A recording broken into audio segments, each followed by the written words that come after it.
नमस्कार, स्वागत है आप सभी का हिस्ट्री 360 चैनल पे। मैं रवि कुलरिया राजस्थान से।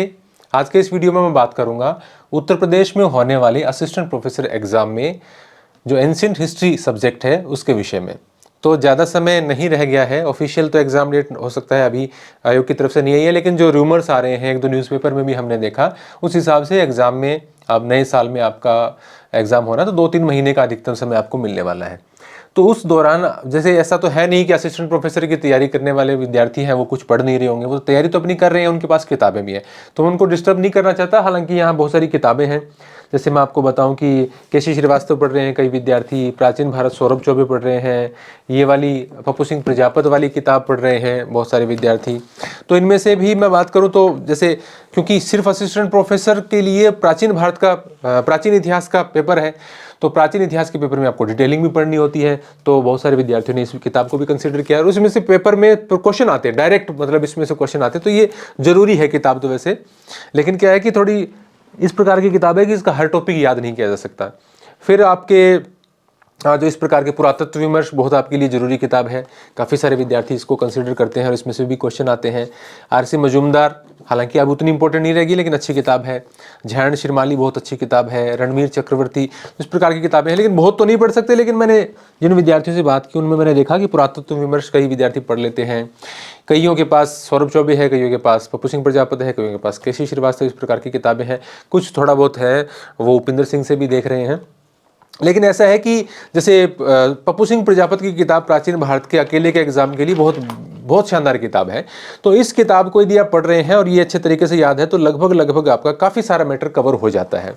अब उसके बाद में आपको थोड़े ऑब्जेक्टिव बढ़िया लगाने होते हैं, और साथ ही साथ कुछ टॉपिक हैं वो आपको कुछ किताबों से थोड़े डिटेल में तैयार करने होते हैं, क्योंकि टफ कंपटीशन है और एग्जाम का लेवल ऐसा है कि आपकी तैयारी अच्छी होनी चाहिए। ऐसा नहीं है कि मैं ये कह दूं कि असिस्टेंट प्रोफेसर के लिए आप यहाँ पर यूपी में आर्य कंपटीशन या नाथ की या जो सिंगल किताबें आती हैं 3 काल की, उनमें से आप प्राचीन का पार्ट पढ़ के कर लेंगे, ऐसा तो संभव नहीं है।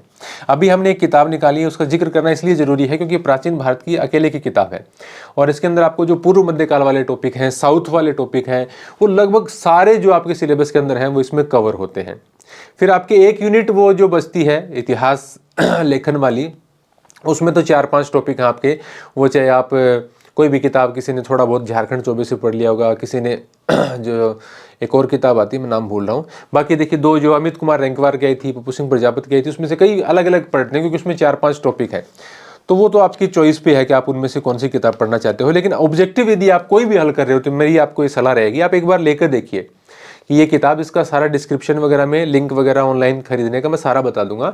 ये आप इसका इंडेक्स देखिए और इस किताब की जो सैंपल पीडीएफ है वो हमारे टेलीग्राम चैनल पे है, उसका भी लिंक डिस्क्रिप्शन में, वो आप लेके देखिए कि प्राचीन भारत के इतिहास की किताब सिर्फ अकेले की ऑब्जेक्टिव होने के कारण इसमें हमने डिटेलिंग दी है। और वो जो आप जो उपिंदर सिंह की किताब आप या झैण शिरमाली की डिटेल में नहीं पढ़ पाते हैं, उनका बहुत सारा मैटर, उपिंदर सिंह तो बहुत जरूरी किताब है, इसलिए मैंने लगभग हर टॉपिक में उसको कंसीडर किया साथ साथ में। और आप देखेंगे कि सैकड़ों प्रश्नों की व्याख्या है, बहुत सारे प्रश्न हैं, उनकी व्याख्या आपको उपिंदर सिंह की किताब से देखने को मिलती है। तो ऑथेंटिक किताबों से हमने व्याख्या की है। तो यदि आप उत्तर प्रदेश में असिस्टेंट प्रोफेसर एंशिएंट हिस्ट्री से दे रहे हैं तो आप इस किताब को एक बार आप देख के जरूर आना है ना। हो सकता है आपको ऑनलाइन रिव्यू में आप कुछ इसके पेज देख सकते हैं, सैंपल पीडीएफ देख सकते हैं। यूपी में हमने कोशिश की है इलाहाबाद वगैरह में 1-2 जगह उपलब्ध करवाने की, हालांकि ऑफलाइन हम वहाँ सब जगह तो नहीं भेज सकते, लेकिन ऑनलाइन मिल जाती है। लगभग 20-30 रुपये उससे ज़्यादा लगता है, क्योंकि यूपी वगैरह में भेजते हैं तो वैसे भी प्राइस यहाँ से भेजते हैं तो बढ़ जाती है। तो 210 प्लस डिलीवरी चार्ज 250 रुपये के आसपास ये ऑनलाइन में अवेलेबल रहती है। अमेजोन पर भी उपलब्ध है 260 रुपये के आसपास, आप अमेजोन पर देखोगे तो वहाँ पर भी मिल जाएगी। सबके लिंक वहाँ पर दिए हुए हैं। तो प्राचीन भारत की आपकी जो परीक्षा है उसके लिहाज से ये बहुत जरूरी किताब है। अब देखो समय आपके पास कम है, तो आप एक पार्ट की एक से ज़्यादा किताब को अब बार बार, क्योंकि न तो पढ़ने का समय है और न इतनी चीज़ें याद रहती हैं, तो एक ही किताब, कोई सिंगल किताब है, वो आप बढ़िया तरीके से बार बार उसको देखते रहो, क्योंकि आप लंबे समय से पढ़ रहे हो, आपने नेट वगैरह किया हुआ है, तो आपकी तैयारी तो अच्छी है ही, उसमें कोई दो राय नहीं है। कई बार क्या है कि हमारी तैयारी बहुत अच्छी होती है लेकिन पोस्ट कम होने के कारण कंपटीशन काफ़ी टफ हो जाता है। तो इसलिए मैं कहूँगा कि आप जो किताब आपके पास है वो बहुत बेहतर तरीके से बार बार पढ़ें, जितनी बार पढ़ी जा सकती है उसको पढ़ते जाएं। ऐसा नहीं है कि ये ठीक याद होगी तो कुछ और, अब कुछ और के लिए आप मत भागे, क्योंकि उसी में से क्वेश्चन आएगा और उसमें आपका फिर आपसे वो मैच नहीं हो पाएगा, कोई एक ऑप्शन आपको याद नहीं रहेगा, है ना, उसमें 4 में से ये कथन कैसे करें, तो वो अच्छे तरीके से याद होना चाहिए। ज़्यादा पढ़ने की बजाय एक पप्पू सिंह प्रजापति या सौरभ चौबे अच्छे तरीके से याद होगी तो भी आपका काफ़ी कुछ मैटर उसके अंदर निपटने की कोशिश रहेगी। पुरातत्व विमर्श मैंने आपको बताया जरूरी किताब है, तो मैंने शुरू में जो आपके पाषाण काल वाले टॉपिक हैं, हड़प्पा वाले टॉपिक हैं, उसके अंदर महापाषाण काल है आपका, ताम्रपाषाण काल है, उसमें मैंने पूरा कंसीडर किया उस किताब को, सिर्फ इसीलिए थोड़ा सा मैंने उसमें डिटेलिंग ज़्यादा डाली कि यूपी के विद्यार्थी भी काफ़ी सारे पढ़ते हैं।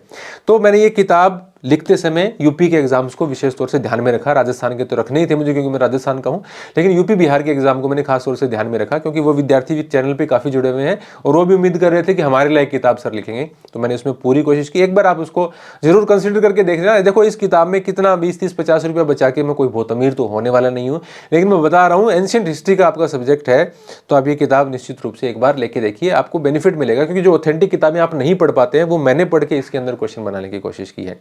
तो बाकी मैंने आपको बताया जो भी आप तीनों में से कोई एक आध किताब पढ़ रहे हैं या छोटे मोटे अपने और नोट्स बनाए हैं तो वो आपको बार बार रिवाइज करने हैं। आप अब ऐसे समय में आप ये मत सोच लेना कि फलां ने किसी से बात की और वो कह रहा है कि मैं तो उस किताब से ये टॉपिक पढ़ रहा हूँ, तो ऐसे आपको नहीं जाना है। अब उतना समय आपके पास नहीं है। तो मैं आपको बहुत बहुत शुभकामनाएं देता हूँ कि आपका ये एग्जाम अच्छा हो और निश्चित रूप से आप सेलेक्ट होकर, इतने काफ़ी बड़ा पद होता है और काफ़ी बहुत मतलब IAS के जैसे एग्जाम जैसा ये पेपर मैं इसको मानता हूँ, इतना ज़्यादा टफ कंपटीशन होता है वहाँ पे। तो आपको बहुत बहुत शुभकामनाएं, बढ़िया तैयारी कीजिए बचे हुए समय में और मेहनत कीजिए, अपनी तरफ से अपना बेस्ट दीजिए, बाकी छोड़ दीजिए ऊपर वाले पे। धन्यवाद।